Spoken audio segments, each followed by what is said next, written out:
Hello, everyone. Thank you for being here today to this co-hosted webinar by Oncrawl and Didomi.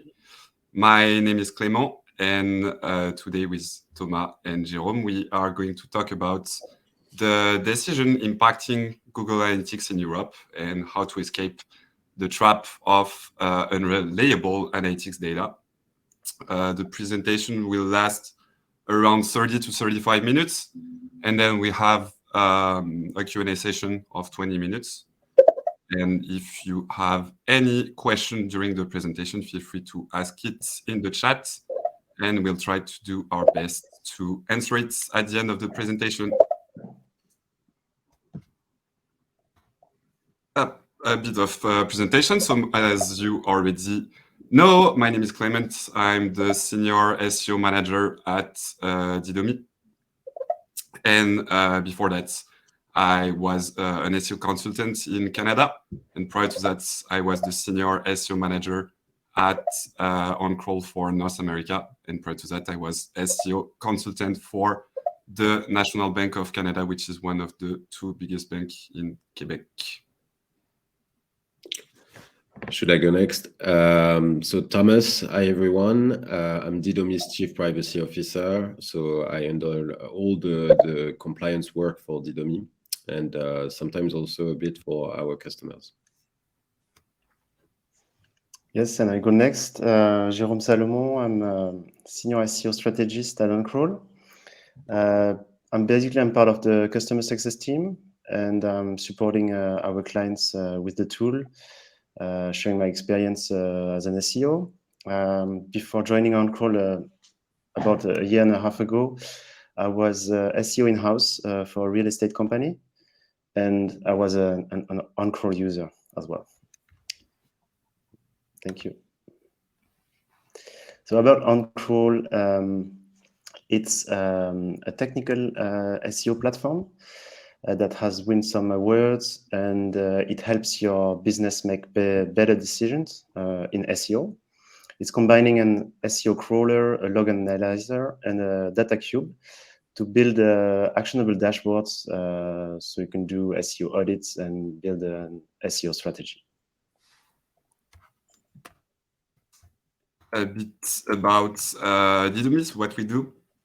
We developed two main solutions to provide compliance and automation across any customer journey.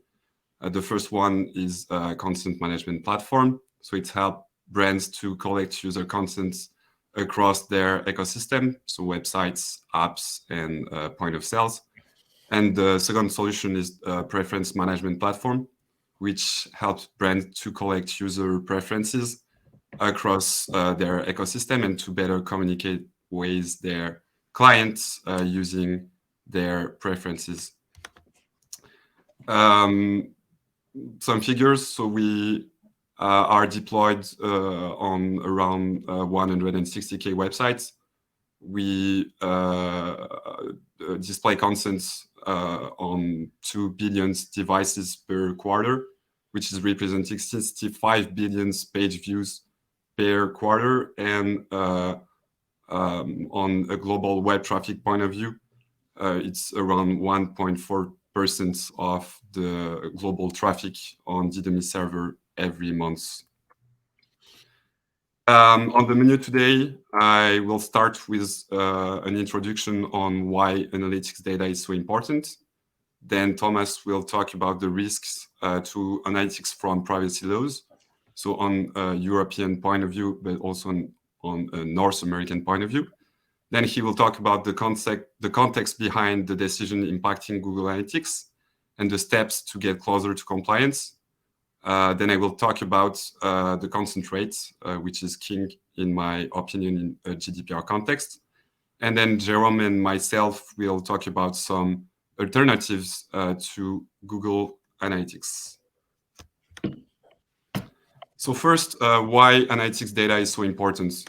So I'm sure most of you know what is web analytics and how can it help businesses. But for those who don't know, it can help businesses to optimize their performances, can help them to reduce costs by identifying more efficient ways of doing business, can help them to make better business decisions, help to analyze customers' trends and satisfactions, and it also can lead to new and better products and services using that data.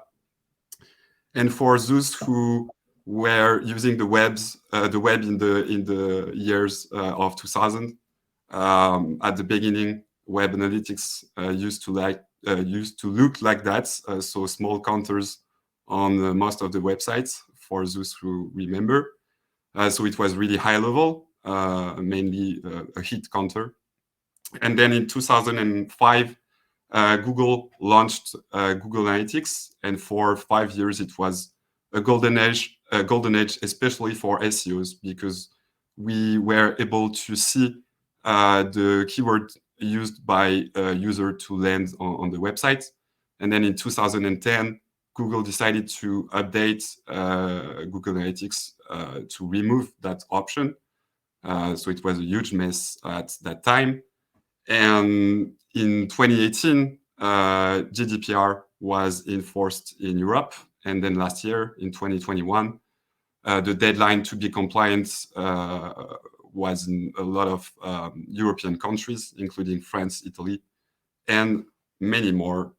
So this is why analytics is getting harder today, because there is a lot of privacy laws and decisions that are impacting the way we measure data on a website. And I will let Thomas talk about that.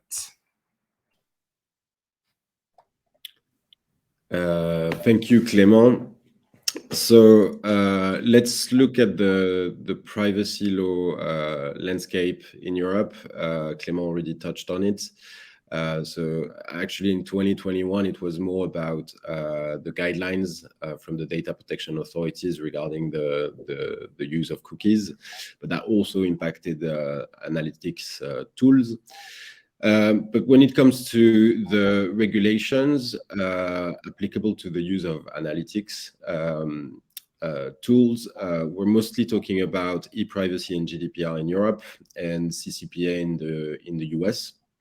There are others, of course, LGPD, POPIA, people. There's many regulations across the globe. But e-privacy, GDPR, CCPA are the ones that are popping up more often. As to e-privacy, so it's also called the Cookie Directive, and so it's mostly about cookies. It requires consent before dropping a cookie on a user machine, or more generally to track users. As to GDPR, it requires a legal basis for the processing of personal information. This information can actually stem from a cookie as well.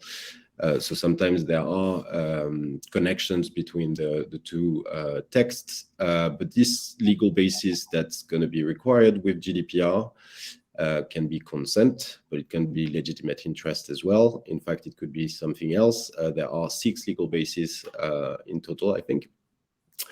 But of course, consent is the most widespread legal basis, especially for analytics purposes, at least when personal data is involved. So those regulations in Europe are impacting directly the use of analytics tools, since they often, not always, rely on cookies or trackers, and often require a processing of personal information. And then in the US, there is CCPA. So in short, for those who are not very familiar with CCPA, website operators or owners are required to add a "Do not sell my" button, do not sell my data button on their website. So it's more like opt out than opt in, as opposed to what's the currency in Europe. And that will, of course, also impact analytics tools, less than what's happening in Europe, but some of the features offered by analytics tools are impacted when a user clicks on "Do not sell my data," and that's mostly retargeting that's often impacted. So any feature that allows retargeting of a user based on analytics data is not going to be okay. So that's for the privacy landscape. So now let's look at the recent decisions that have impacted Google Analytics or involved Google Analytics. So first, I think we should take a step back because those decisions are actually coming or stemming from, they tie back to another milestone decision, and that's what we often refer to as the Schrems II decision by the Court of Justice of the European Union. That was in July 2020, and that decision said that the scheme that made transfers between the US and the EU possible and valid, so we're talking about the Privacy Shield, they said that it was invalid. So that was a huge decision that had like far-reaching consequences, and that prevented for technically any data transfers between the EU and the US.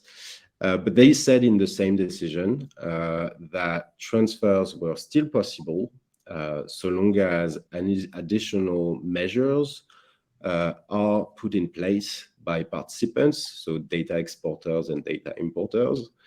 It did not say, though, what the measures would be or could be.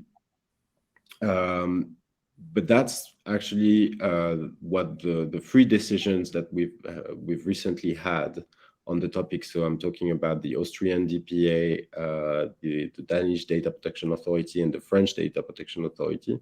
They looked at the additional measures that were implemented by Google to allow the transfer of data between the EU and the US, and occurring in the context of Google Analytics. And so what do the data protection authorities think about Google's additional measures? I'm not going to go into details as to what they were, but the data protection authorities are saying it's not okay, it's not enough, we need more. So they reached the conclusion that the transfers that are occurring with Google Analytics are not performed lawfully. But I should add a quick disclaimer on that. The French decision, for instance, does not say that Google Analytics is banned, that no one should be using it in Europe. It says that the current implementation of Google Analytics on this specific website was not okay. So perhaps another implementation of Google Analytics would have made a difference, although personally, I have my doubts on that. So now, if we're looking at what could be done to avoid the traps or like the wrong implementation of Google Analytics or other analytics tools, actually. So what could be done? The first, so if you're using Google Analytics, the first recommendation, and it's actually not ours, it's the CNIL's recommendation, since they mentioned in their press release that the website they audited should look at alternatives. So the first recommendation is actually to look at what the competitors are doing and offering. Of course, that's not always easy. Businesses should run their own analysis as to whether migrating to another tool is conceivable. There are always constraints. But that's something that should be performed and eventually documented in case there is an audit from a data protection authority. And so if you decide that you'll continue using Google Analytics, then there are things that you can implement immediately. And of course, the first thing should be to contact your Google representative or the reseller of the Google Analytics tool. They can probably guide you through the actual step. But I can already mention a few things. And the first thing that I would mention is the use of the IP anonymization feature. And that's because it's already in the decision, at least the Austrian decision. They're mentioning this feature, and perhaps the decision would have been a bit different had this feature been implemented. But that's probably not going to be enough for data protection authorities. But that's a start, at least. Then there are privacy controls available, and I could share the link in the chat. But that goes from preventing advertising features on Google Analytics or deactivating data collection completely. So there are things that Google already offers with respect to Google Analytics. And if you're not already doing it, I beg you to obtain consent for the use of Google Analytics. I'm saying this because there are players who are still relying on legitimate interest. And after those decisions, I think that's not going to be okay. Consent is presumably always required for the use of Google Analytics. And then consider obtaining explicit consent for the transfer to the US. That's the Article 49 of the GDPR. But honestly, that's like the nuclear option, and it's far from being perfect from a user experience standpoint. So that's not necessarily something that I would recommend, but that's something that's conceivable. So that's it for the recommendations. But one last thing before I pass it on to Clément. These decisions have far-reaching implications as well, and that's not just about Google Analytics. All the tools used and offered by American companies could also be impacted in the same way. So get ready for more action on this front in 2022, especially since the CNIL at least said that they will prioritize enforcement against cloud services providers in 2022. That's it for me. Clément, the floor is yours. Thank you. So before presenting some alternatives, I wanted to take a step back and talking about the GDPR context. Wanted to talk a bit about the consent and the consent rate. So the quick definition of the consent is the way to authorize the collection of one's personal data while browsing a website, a mobile site, or a mobile application for certain specific purposes. So in our case, it would be for the data collection for Google Analytics. And if a user do not consent to that specific purpose, it would mean that you will lose that data and you cannot recover it. So for instance, if I have 75% consent rate on my site, it means that I will lose 25% of my analytics data. So the data, the lower your consent rate is, the lower your analytics data is reliable because you miss a lot of data. And at Didomi, we have some figures to share with you about the consent rate in Western Europe. So here are the means by devices. So for desktop, it's 76%. For mobile, it's 72%. And for CTVs, it's 76%. And if we take a look at different industries, so here we have travel and tourism, and you can see that it's way higher. So it's 86% here. Gaming, entertainment, and sports, it's around 75%. And for medias and publishers, it's way lower, so around 70%. Again, it's a mean among the different countries in Western Europe. And we have also the mean per country. So here it's France, Italy, and Germany. And the difference of positive consent rate could be explained by the fact that every country has its own web environment and consent notice formats. So there are some slight changes between the notices. So in France, it's 73% in mean. In Italy, it's 83%, and in Germany, 82%. If we take a look at the notice, so here, this would be a French notice. On the left, you have a decline all option, and on the right, you have a continue without agreeing option, but there is no decline all option. And you can see that there is an increase of 2.6% of the consent rate. So my purpose here was to illustrate the fact that it's possible and feasible to optimize the consent rate to try to get a higher consent rate. So if you see that in your specific industry you are under those means, it would mean that maybe you can optimize that by changing the design of your notice. And for sure, you have to be the notice has to be compliant to the regulation in place in your country. But there are some possibilities to optimize the consent rate on those notices.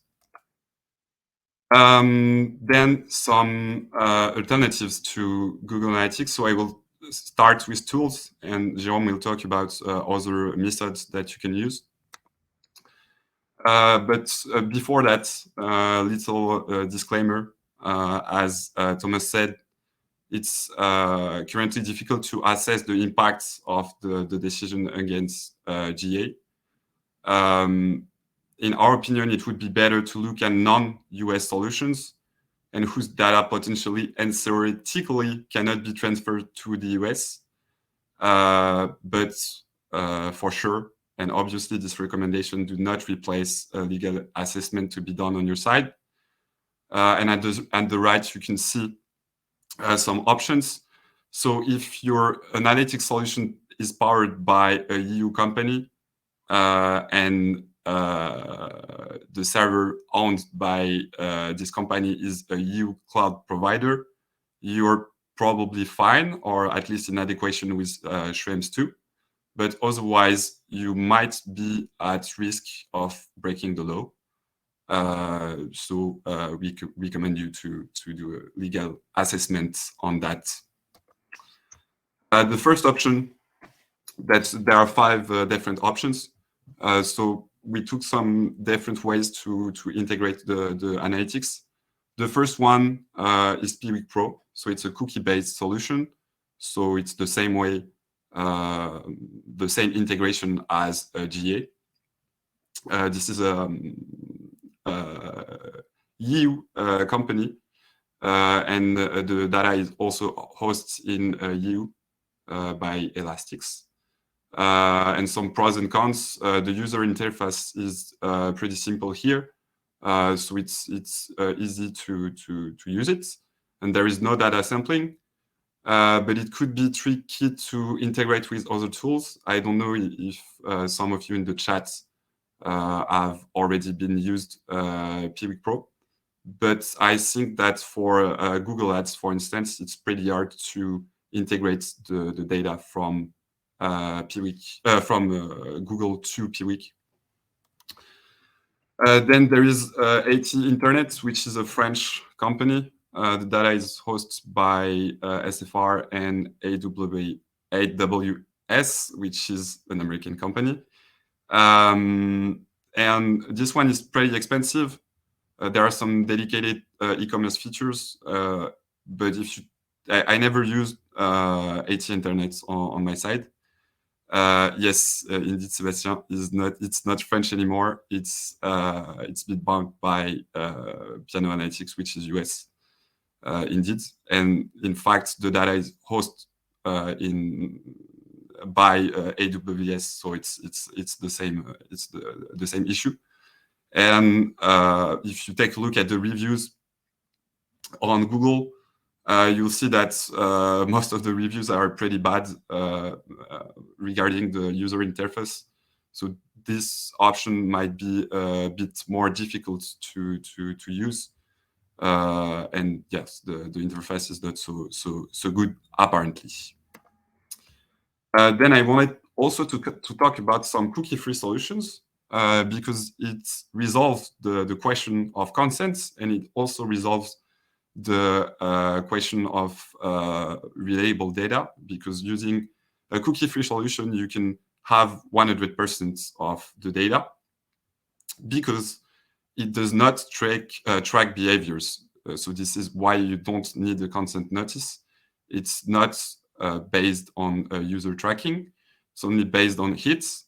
So it will be really high level. You won't have sessions, for instance, or user behaviors. You won't have data regarding the users in general. And also you won't have the channels and the sources. You will only have the referrers. But it's fast to load because the script is really low. And you don't need to require consent. So could be interesting. Could be interesting for SMBs or even more bigger companies, because if you are doing PPC or SEO, you still have, for now, the Search Console and the Google Ads, so you can rebuild some of the data based on that. Then you have Plausible, which is kind of the same as Phazon, but this one is open source, and you can host it on your own server. So it could be interesting because you can have that as a start, and then you could, if you have the proper team to integrate that, you could build your own cookies to add some information. Then you would require a consent notice, but you could build your own cookies to have some information regarding the behaviors, for instance. But again, on the basis, it's pretty high level because you don't have any behavior data. And then the last one is Matomo, which is the open source version of Piwik Pro. This one is also interesting because there are two ways to integrate it. The first one is the cookie based, so as GA and as Piwik Pro. And there is also the server side tracking option, which could be interesting in some cases. It's regarding the data that you would have in that tool. It's pretty close to GA. You have also some crawl stats and some web vital stats, which could be interesting for SEOs. There is no data sampling, and depending on the setup, it doesn't require consent. But when it doesn't require consent, it means that you would miss a lot of options, and it will basically like be a counter of your traffic. So in most of the cases, you would still need to require consent. And again, I think the integration with Google Ads is not so easy. And I see that Sylvain is saying that Adobe Analytics is also a solution for big companies. Yes, it is. But as Thomas said, we think, since Adobe Analytics is a US-based company, we think that it would probably be the same problem in the next months. So this is why we didn't want to. Yes, exactly. Thank you, Jean-Christophe. We didn't want to talk about those options. We tried to focus on European option, and as you can see, even with that, for instance, for AT Internet, it's pretty hard to navigate on that. So we wanted to focus on solutions that could be used for a long time regarding the kind of decisions that we are facing now. And that was the last option. So I will let Jérôme. Yes, thank you, Clément. Instead of proposing alternative tools, I will discuss alternative approach. The first one is using third-party data, and the second one, your server log data. So let's start with this. So the idea here, it's something that SEO are used to do. because we use the Google Search Console a lot for our traffic. So the idea is to confirm the validity of your analytics data using data from your acquisition channels. So what you will compare is incoming traffic on your analytics tool and outgoing traffic from your acquisition channels, meaning SEO, SEA, SMO, etc., emailing, and ad campaigns. What data you should look at to do this comparison, and what is actually comparable. So on one side, you will have the clicks, which will come from your acquisition channels. And of course, you will have to filter the clicks on the clicks pointing to your landing pages only. And on the other side, you will look at your visit, your sessions, but filtered on the landing pages only. Because in this approach, you will not be able to have the data, the behavior data, basically. So yeah, entrance visit versus clicks. And of course, you will expect some volume differences, but because of this tracking loss. But the idea and the goal is to compare the trends and to see how reliable your data is. So how to gather this data? For SEO and SEA, it's quite easy since Google and as well Bing, so the search engines have tools for the website owners, Google Search Console, Google Ads, Bing Webmaster Tools, etc. For the ads, it's going to be based on your campaign tools. You should have the clicks numbers.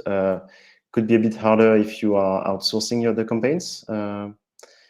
But yeah, nothing really tricky. The tricky part is the social media traffic.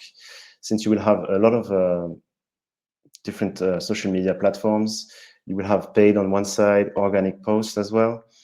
You will need to filter those clicks. And plus, sometimes on the profile, you have links to your website on the bio. So a lot of data to gather, and it could be easier if you use a social media analytics tool to gather all this data. And then for emailing, here, depending on the method that your tool is using, you might not be GDPR compliant as well. So that's another topic. But yeah, you're supposed to have the clicks on the links in your emails. So you can gather all this data. And then two methods. Either you do it manually. I've been doing this quite a long time as an SEO, getting data from the Google Search Console and comparing it in a spreadsheet with Google Analytics. The other option would be to automate automation. But in this case, you will need to work with the different APIs, build some scripts, and maybe you can connect them to some data visualization tools, for example, Google Data Studio. And you have, of course, other options. And for some channels of acquisition, there will be no API anyway, so you will have to combine both methods. Moving to the next approach, the server log approach, and that's also an approach I know from SEO. So, because we are using server logs for different purpose. So what is a server log? It's a file that contains a record of all the events on your server, the server of your website. And any request sent to your server, meaning all the visits of the bots and the visitor, will be part of this file. So you can, what we call, parse this file and analyze it. And in SEO, we use those log files to understand the behavior of the search engine bots.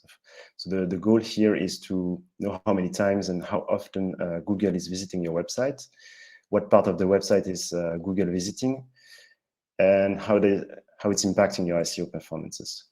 But for today's purpose, you could use the same files, the same log files, to rebuild your analytics traffic without any loss, because your log data is the most reliable data available for your traffic. There is nothing missing, there is no consent.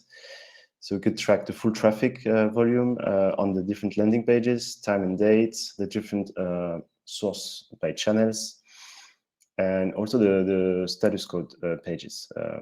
But what you will not be able to track is conversions unless you use a page for conversions and you could track the number of hits on that page, but you would never know the source of the conversion. And same as all these behavior analytics that you can get from Google Analytics and other tools will not be available. I mean, so on the market you have log analyzer tools, two kinds of tools.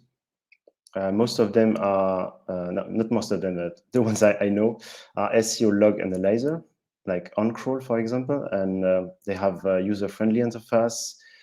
It's not for it's for non-technical profiles. Any marketer can use them, and but the thing is, it's only focused on SEO data usually. So you will have your SEO visits and visits from the bots.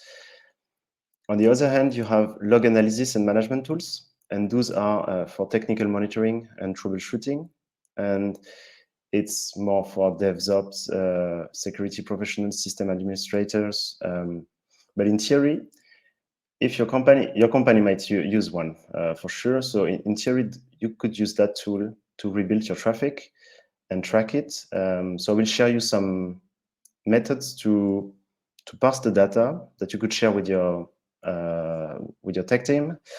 So first, how to filter the logs and what does a log file look like. So as you can see on the slide, you have two lines. One is an SEO visit, and the other one is a SEA visit.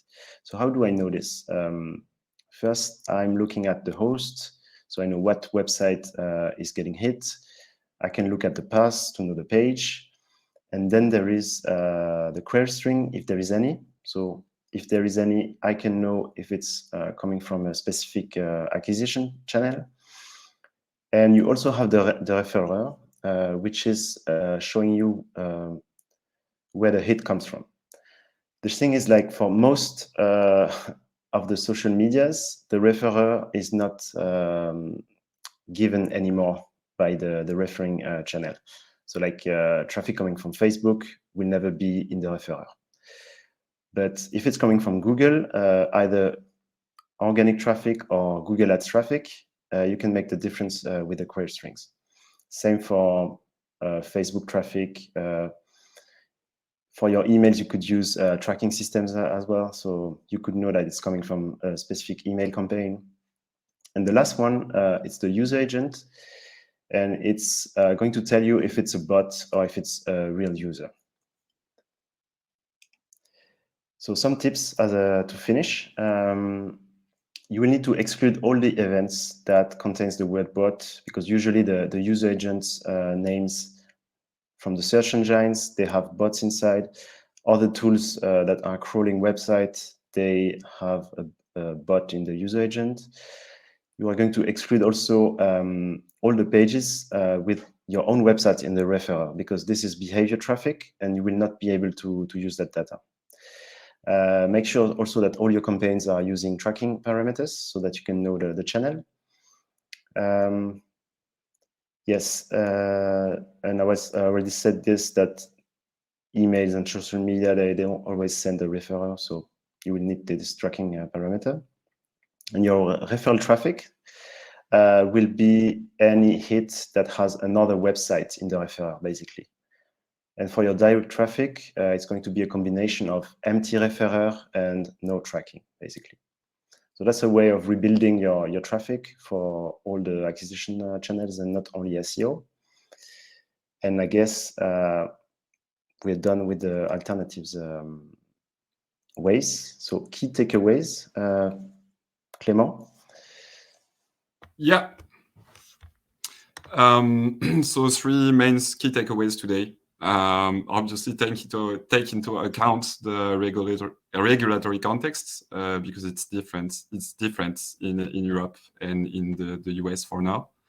Consider analytics alternative and do a due diligence on your side. This was only recommendations today. does not replace your side of the work. And finally, don't underestimate logs. There are a lot of useful information to analyze the traffic there. And it does not require a consent. So it's also a good way to recover some interesting data. And that's it for us. So we'll have 20 minutes to answer to your questions. And I see we have lots of questions. So let me have a look at this and we will start try to answer your questions. So here a question from Michael. What is your opinion regarding server-side owned server used of GA and GTM? I think yeah, I answered to this one. Yeah, you already answered in the chat. Okay, so maybe I should take some questions without answers. Well, I see Thomas is answering to someone, Pierre. So would you mind further elaboration on the far-reaching implication of the decision? Hi, Pierre, because I know Pierre. So my view is that it could have like consequences on many industries. It could have huge consequences in the ad tech industry. So they've already been, I'd say, attacked with the decision from the Belgian authority against the transparency and consent framework. But now we can assume that most of the players in the ad tech industry who are somehow connected to the US, and most of the companies are actually coming from the US, are probably going to be impacted. But also, like if we take the advertising industry, I think we can think about solutions that have been developed recently. So, for example, contextual advertising in response to the lack of data and etc. And so, I think contextual advertising would be problematic as well, given that the transfers would occur in the same way, and the IP address would get accessed. So it's possible that these decisions are actually preventing the free flow of data between the US and the EU. And as a result, most of the services or tools that we use on a daily basis are no longer compatible or like acceptable from a GDPR and e-privacy standpoint. So it's in short, it's huge. Thank you, Thomas.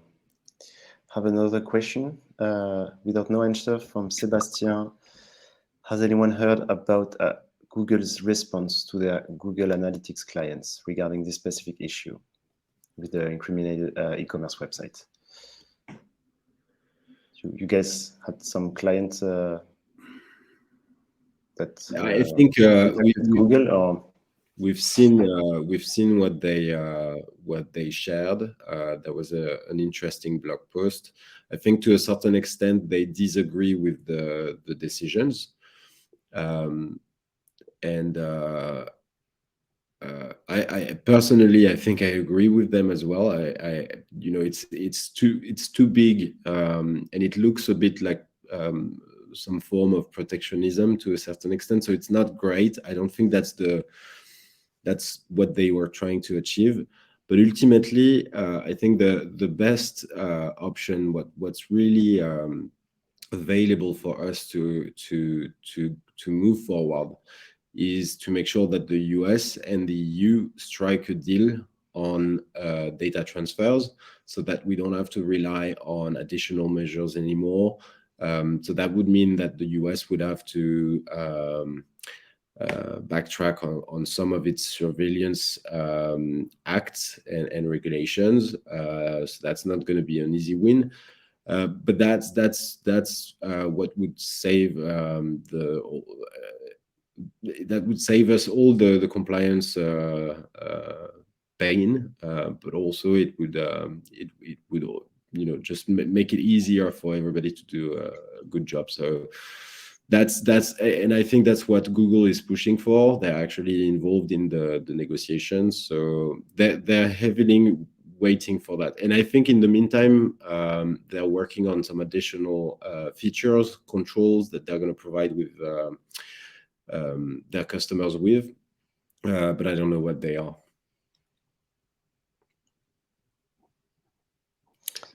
So another question, I think Clément is answering to it at the moment. So how do you calculate your website's existing consent rate? Yeah.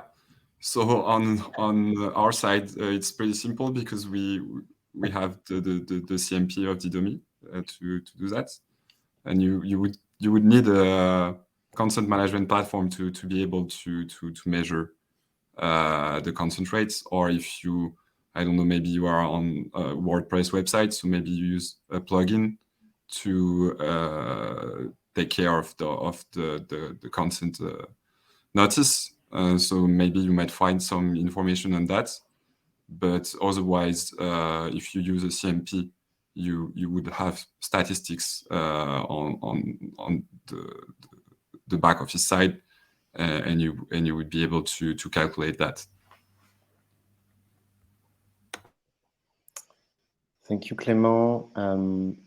Another question about the logs.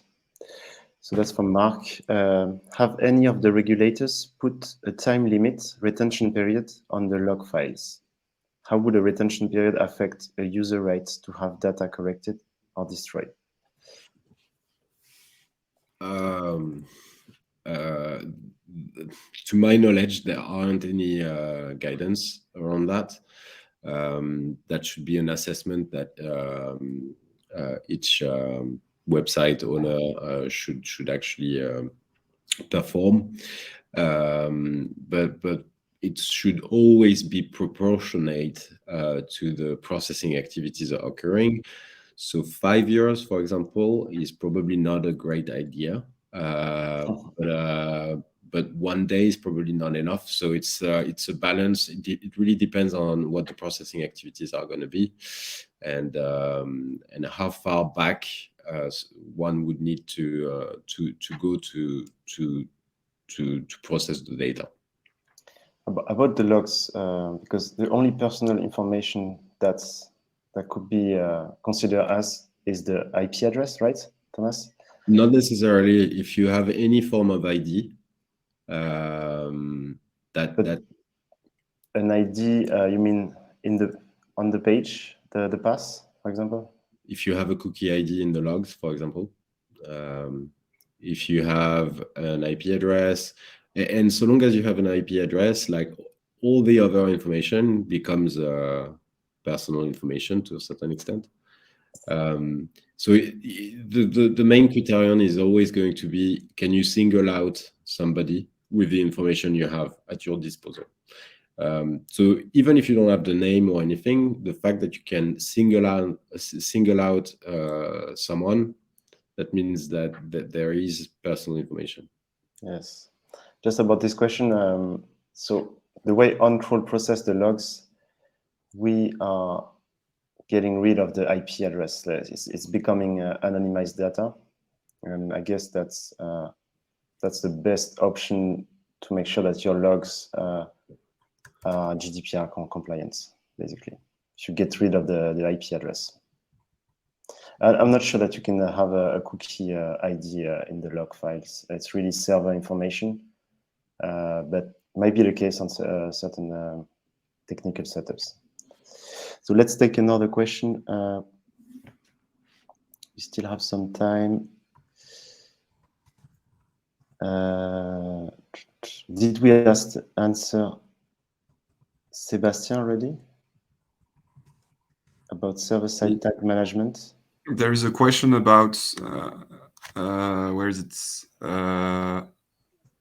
Should e-commerce think about a new way to get consent for tracking, e.g., asked to create an account and/or logging before using the website? Current case with shopping mobile app, for instance. this I would say it's interesting. It's an interesting way to bypass the issue. But maybe Thomas, you have more. I would be concerned about the conversion rate with such a method. But is it compliant anyway, Thomas? Sorry, I was answering a question on the chat. What? So if vas-y, go ahead, Clément. The question was asked to create an account and or login before using the website for an e-commerce website, for instance. So is it compliant to do that for analytics purposes? Yeah. I mean, it's too generic as a question. There's nothing preventing anyone from asking users to log in, but it really depends who's going to perform what when it comes to the analytics. So that's not really going to help analytics tools that are based in the US because that's still processing personal information. In fact, it's probably processing more personal information because of the logged in environment. So I would assume that you have access to the email address or the names. So that's probably not a good way to approach this issue. But that's not something that's not doable in Europe. But on the other side, if you do that, it would be zero-party data, and you would be able to manage the content in another way. For instance, with a preference management platform. Yeah, but sure. But if you share this data with, say, Google Analytics, the same issues are going to happen. Is what I'm saying is, it's not so much about how you collect the data; it's how you share it. So yes, definitely preference management solutions or logged in environment, that's always going to be easier to collect the data in a compliant way. But when it comes to sharing it with other third parties, that's a different discussion.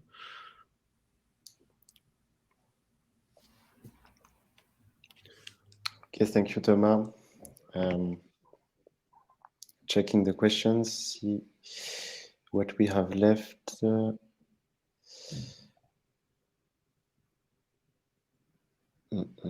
I think you already answered all the questions in the chat.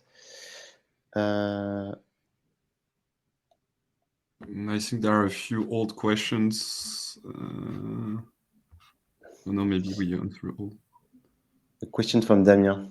As Mixpanel and Amplitude tools are not based on cookies but user IDs, could it be an alternative to GA? So Mixpanel and Amplitude, yep. User IDs. I can try to answer and then let Thomas complete. But I would say it's the same thing because it's a user ID. So if you are able to identify a specific user using that user ID, it's the same. The question is not. In fact, the question is not about cookie. The question is more about identifying a specific user based on an information. So it could be a cookie, but if it's a user ID, it's exactly the same. So it's the same issue. So no, it's not an alternative here. I second that emotion. But I would say it's slightly better, only because only slightly better. Only because not using cookies is always, if you don't have to use cookies, that's always easier. But that's not going to solve the issue of transferring data to the US.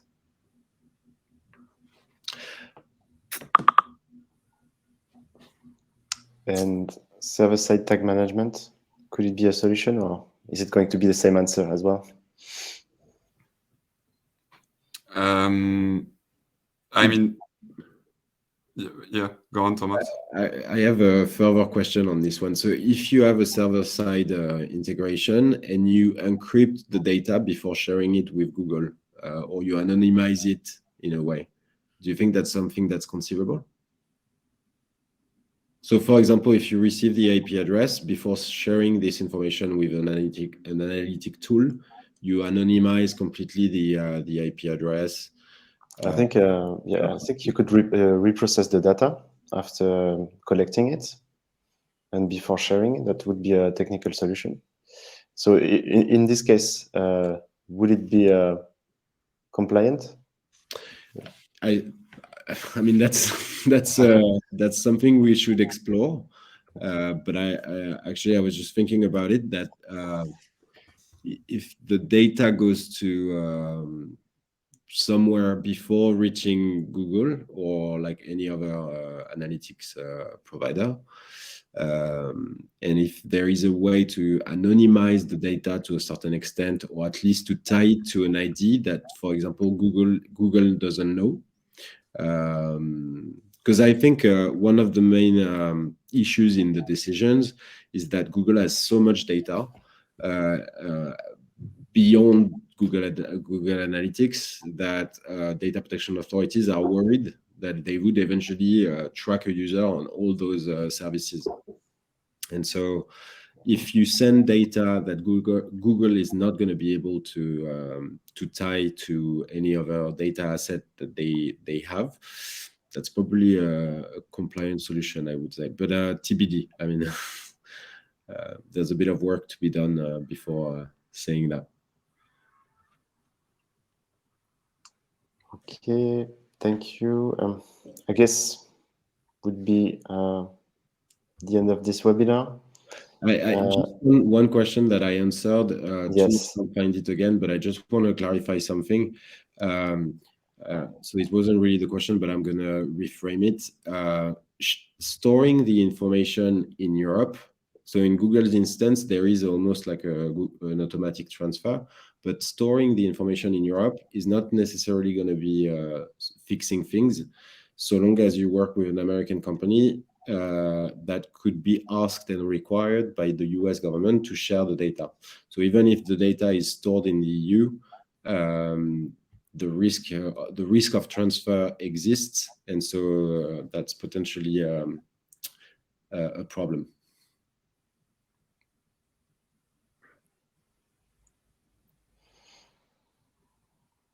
Okay, great. I guess time to say thank you to the audience. Thanks for watching this webinar with us. Thanks, everyone. Thanks, everyone. Thank you. It was a pleasure. Feel free to reach out on LinkedIn.